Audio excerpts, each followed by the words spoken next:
Huumor on nagu päikesekiir pilvisel päeval, see valgustab kõike enda ümber ja teeb maailma heledamaks.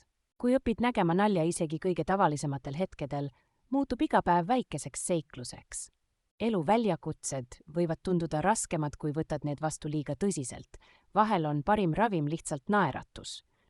Isegi ebaõnnestumised võivad olla naljakad, kui oled valmis enda üle naerma ja õppima, mitte muretsema täiuslikkuse pärast. Naer loob ühendusi, kui jagad huumorit teistega, ehitad sildu, mis ületavad erinevusi ja loovad soojust. Huumorimeel on nagu lihas, mida rohkem seda treenid, seda tugevamaks see muutub ja seda kergemini leiad põhjuseid naeratamiseks. Kui õpid nägema maailma läbi huumori prisma, märkad ootamatuid detaile ja absurdseid hetki, mis muidu jääksid tähelepanuta.